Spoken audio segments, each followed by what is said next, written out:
Hey everyone, Boomsie here with the Gunpla Network. Today we're going to get reviews straight out of the box with only the stickers provided of the V2 Assault-Buster Gundam from Mobile Suit Victory Gundam. Wanted to give a quick thanks to Patrick from the Gundam Story and Podcast for helping me with some of the lore because my brain is a microwave potato. Now, since I haven't seen this series in such a long time, we did dig up some lore. It first aired in 1993 and then more worldwide towards 1994 and 1995. Victory Gundam is set in UC-0153, somewhere around that Crossbone F91 timeline. Honestly, the early, mid, and late 90s were a great time for mecha anime. You saw a lot of changes. Some may even mention it as the golden years where the designs became less blocky and more sleek. You can definitely see this in some designs just like the V2 in Victory Gundam, Gundam Wing, some of those Macross, and so on. Now the V2's technology is basically a rediscovered SNRI tech from the Crossbone, at which point the reverse engineered and improved it for combat with the Ligue Militaire. The mobile suit was piloted by Uso Ewin, however you pronounce that last name. He was only in his teens. Unfortunately, he saw the uglies of war at that time, which made him more of an empath with his new type powers. I believe he was only like 13. Some fun facts about the V2. The V2's wings are basically giant beam sabers that are used for propulsion. They can accelerate to 3/4 of the speed of light rather quickly, and there's some major science behind all of that which we won't really get into.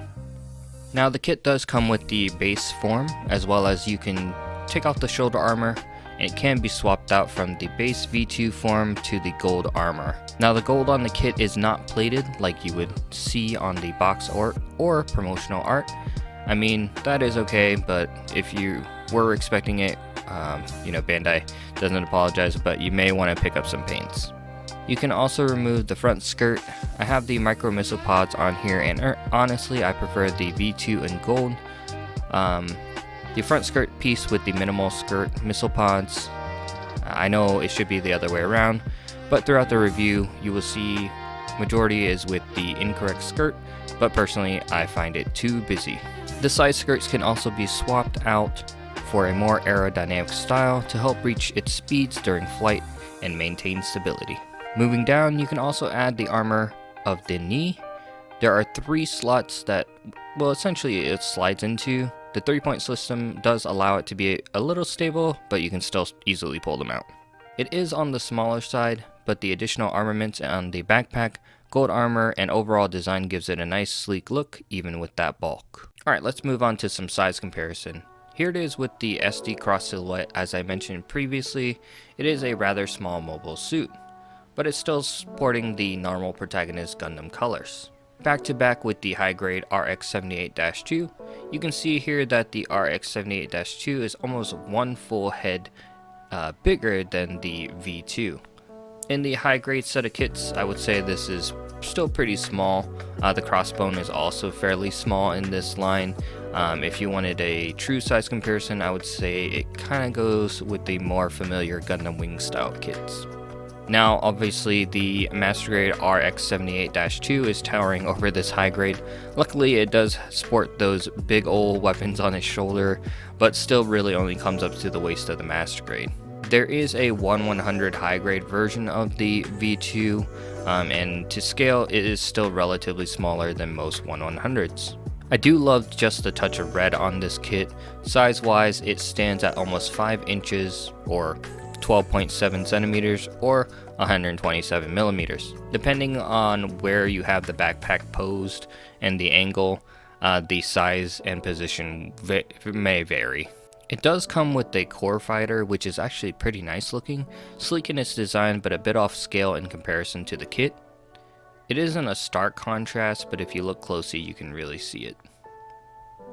I've always enjoyed the core fighters of the units. A lot of kits do not come with them, which is okay. Being an arcade junkie and bullet hell lover, it just kind of plucks my little heartstrings. Flipping over to the backpack, there are 2 connectors. The other one comes off, which isn't so great, so I didn't even really bother showing it. The connector ball seems to be a little bit big on the other one, and you have to kind of rip the wings off when it's connected. The red shoulder side, also known as the spray beam pod, this is looking pretty good. The stickers in there, they don't look terrible. I would stick to the T-rail with this one.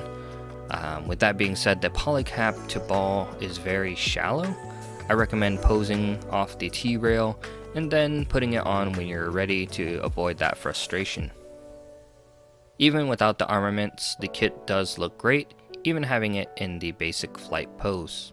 You can really see the curvature in its lines to help aid that aerodynamic flight. As per usual with these standard kits, usually the protagonist, unless there's some kind of special weapon of some sort or armor or arm or something, it's pretty symmetrical in design, so this is what you'll be looking at from the side profile. Even putting this kit in some silly poses, it will look great and will have some nice shelf presence standing on or basically on an action base. The shield, the beam shield, well, it's a shield. The handle I wish could have been turned around or swapped out for holding, but unfortunately it is a left-handed shield only, which really limits it, but it's not a big deal. The colors you see on the shield itself are a giant foil sticker sheet, all of it, the black, the red, the yellow, everything that you can see there. You could paint it yourself, but from afar it's not terrible. Up close you can see all the folds in that foil sticker. I did notice with this kit that there's a lacking of a lot of beam effect parts and a beam saber. It came with a very specific handle, which I did not have any high grade effect parts that would even fit in that slit style hit. So I just grabbed a basic high grade beam saber to show what it looks like. On an action base dashing forward into combat, it truly does look great. You will have a little balancing issues due to the uneven weight of the backpack, but once you get it, it does well. It also comes with the Mega Beam Rifle, or the big ol' laser gun, as I like to call it. You will need to add a bit of paint panel lines to really bring out this hulking behemoth of a weapon. I do feel sometimes with some kits, the weapons look a little bit oblong. Sometimes they're too big, there's too many. But with this one, the design, they really thought about it and made it through and make sure that it really fit the aesthetic of the kit. In this pose, thankfully for that extra joint and mobility, we were able to get that no scope pose nicely. Also, the Mega Beam Shield just pairs so well with that gun looking like a giant javelin. The beam rifle, equipped with the bottom part of the grenade launcher, so a gun technically with another gun. The grenade launcher for starting or finishing the job, and the beam saber for a more precise hit. The League military really knew what they were doing with this one, even with a simple upgrade to the standard weapon. Stickers for the scope and lens, not too bad, they're just from the foil sheet. If you want a smaller similar look, you can stand pose it with the beam rifle and shield, again still looking fantastic. But let's be honest, this kit really does shine up in the air.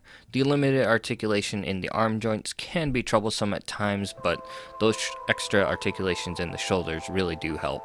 So what do I think about the V2 Assault-Buster Gundam from Gundam Victory? The kit was printed between 2013 and 2015, so dating some of those runners to almost 8 years old. It does stand up well to kits today. Sometimes buying a high-grade kit can really be hit or miss, and it will take some extra work just to get it right. If you like Victory Gundam and the design, pick it up. The kit was very easy and enjoyable to build. It's a winner forever, one of my favorite ending songs in my book, and basically is worth spending 3,000 yen or 30 USD market price for. If you want one of these, put it on your wish list over at Canadian Gundam. Just want to thank everybody for watching the video. Feel free to like, comment, share, and subscribe. We hope you're staying safe, and don't forget to keep building.